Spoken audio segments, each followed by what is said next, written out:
Welcome to We Learn, Virtual Learning Network.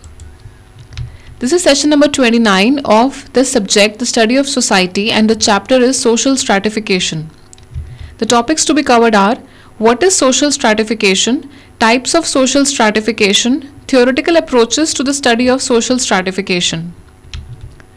Social stratification, it is a system of social ranking involving relations of superiority and inferiority. These relations between the units of rank are governed by a set of norms. Analytically, stratification is conceived of as an evaluative ranking of social units. Concretely, it refers to the empirical distribution of advantages and benefits in society. So basically, stratification is a system of social ranking involving relations of superiority and inferiority, and also it is conceived of as an evaluative ranking of social units and also conferring of advantages and benefits in society to the people according to their rank and according to their relations. And these are the set of norms attached to the classes. Dimensions of social stratification. Class. It refers to differentiation at the level of wealth. In this sense, it can be termed as economic differentiation. So basically, class it refers to differentiation on the basis of wealth, individuals in society. Power, it refers to differential access to power in society. It includes political, social, and other types of power. So basically, it includes access to power, access to different types of power. Status, it refers to distribution of prestige or social honor. So basically, status refers to the distribution of prestige and social honor, and also a particular ranking given to an individual or a group in society. Age set system.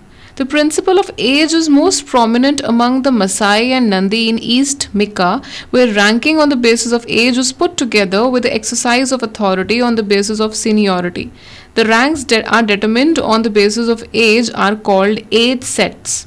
All the persons, basically men, born within a range or number of years belong to one set. So basically, it is defined or it is characterized by age, and also authority comes on the basis of seniority. Slave system. The slave system of stratification does not exist anymore. Slavery was abolished in 1833 by Britain and 1865 by USA. This was characterized by a high degree of institutionalization.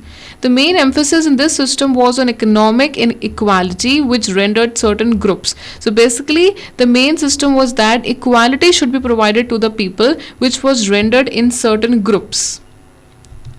Types of social stratification. First is the age set system, where the age was set as a criteria. Slave system, wherein the slaves were there. Estate system, caste system, class system, and race ethnic system. Estate system is according to the groups, caste system is according to the different castes in society, and class according to the economic wealth.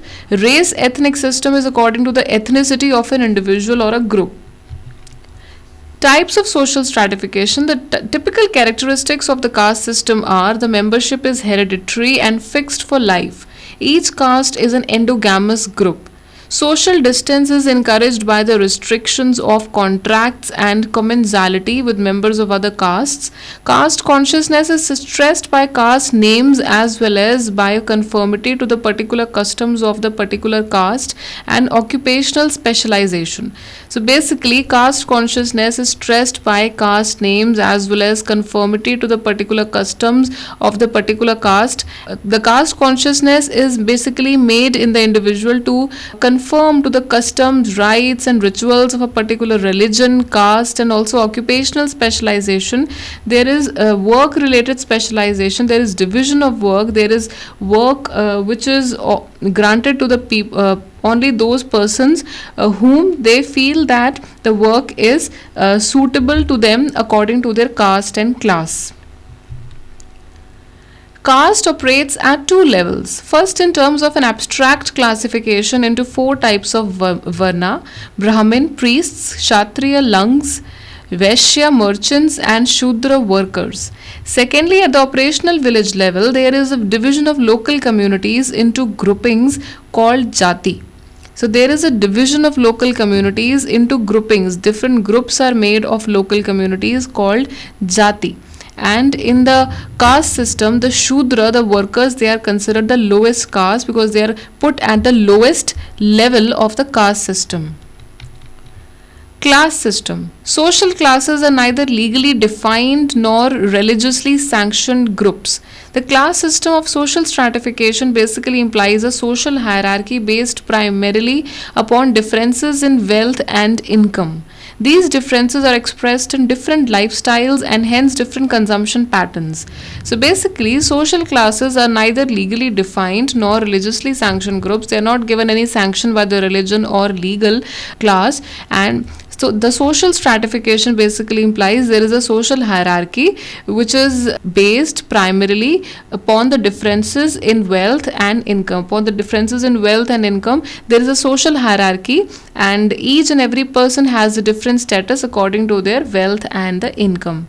And also these differences are expressed by the type of lifestyle a person enjoys or spends, and how the person consumes, how the person lives, how the person spends, and also the consumption pattern, how much the consumption pattern of the people are. The article Slavery in the Encyclopedia of Social Sciences 1968 makes a distinction between primitive, ancient, medieval and modern slavery. Ancient slavery was prevalent in ancient Rome and Greece. In New World slavery, the basis of development of slavery were colonial expansion and racist ideology. So in New World slavery, the basis of development of slavery was basically the slavery was developed due to colonial expansion. The other country came and they established the host country as their colony, and they came for colonial expansion as well as for making racist ideology, for making them superior and making the host country inferior and spreading their racist ideology. Estate system. This type of social stratification was characteristic of feudal societies of medieval Europe. In this system, we find hierarchy of social strata which are distinguished and rigidly set off from one another by law and custom. The defining feature of the estate system was that the position held in the society depended entirely in terms of ownership of land.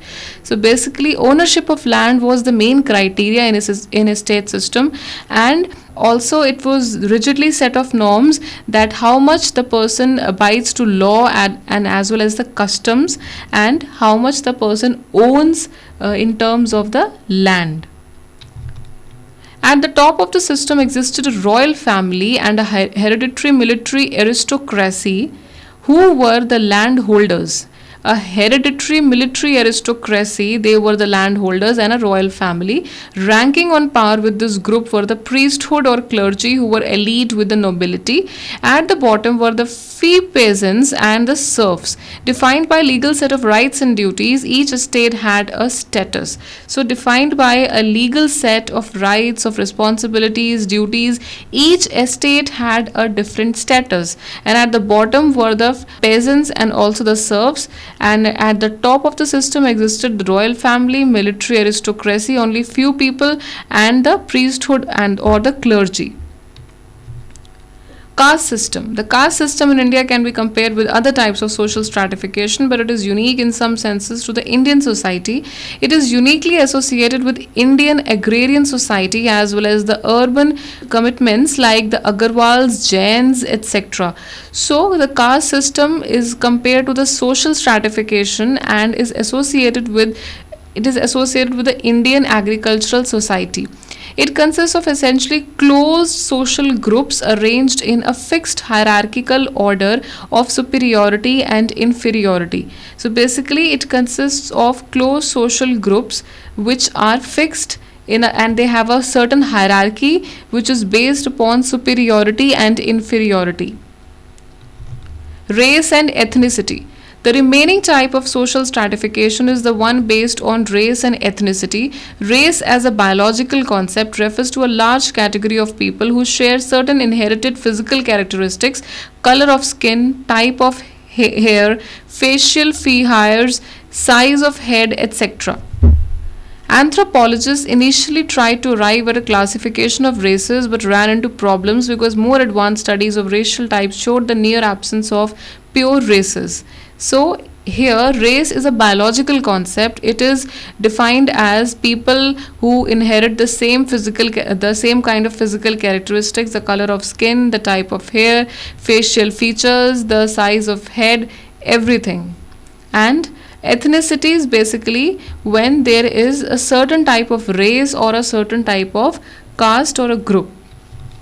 For sociologists, a race is a group of people who are perceived by a given society as biologically different from the others. People are assigned to one race or another by public opinion, which is molded by that society's dominant group rather than on any scientific basis. In racist societies, for example, South Africa, physical characteristics are believed to be intrinsically related to moral, intellectual, and other non physical attributes and abilities. So basically, public opinion is there. People are assigned to one race or the another by the help of the public opinion, and that is also molded by society's dominant group who are dominant in the society. And also, the physical characteristics are believed to be related to your intellectual and moral abilities. Conflict perspective. According to the conflict perspective, stratification occurs not because it is functional but because groups compete for scarce resources. Resources are less but people are more to compete for them. Thus, rather than performing a function, stratification reflects an unjust allocation of resources and power in society. Basically, it gives unjust allocation, unfair distribution of resources and power in society is there. The conflict perspective is understood easily when one looks at the history of stratification systems. Tumin 1969 looked at the functional theory from a conflict perspective. Firstly, stratification limits the opportunities of the underprivileged or subordinate groups in society. When stratification takes place, or when division takes place, there is the limitation of opportunities of the underprivileged or the subordinate or the inferior groups in society. Secondly, stratification also helps to maintain the status quo even when the status quo has become dysfunctional. Stratification also helps to maintain the status, the rich status of the individuals, even though the status quo has become dysfunctional and it does not exist. Functional approach. Differentiation based on division of work is considered an inevitable state of affairs in all human societies. So basically, when differentiation is there on the division of work, that is also considered in every society. One person obviously can't perform all or most of the functions in a society, so the division of work is there for every individual. One has to depend upon other persons for some tasks which one does not or cannot perform. So basically, the tasks are performed by people depending upon each other, and a single individual cannot perform the tasks all by himself or herself. Functional approach. Sociologists such as Tumin 1969 and Dahrendorf 1959 have challenged the basic assumptions of this theory. Stratification refers to a system of unequally privileged groups and individuals rather than a differentiation based on division of labor. Stratification does not mean division of labor, but rather, according to the sociologists, it means unequally divided privileged groups and the differentiation based upon their groups and the caste. The Davis-Moore approach is too general to explain the specific nature and causes of social inequality. So that was all about social stratification, the ranking given to with the help of caste, class, and also the reality of the social ranking, social system, and also the estate and the ownership of land. How does it affect in the social ranking? So these are some of the questions. You have to do it yourself. Question number 1, what are the 3 bases of social stratification, and what is the term given to ranks determined on the basis of age? Thank you. Happy learning. We learning.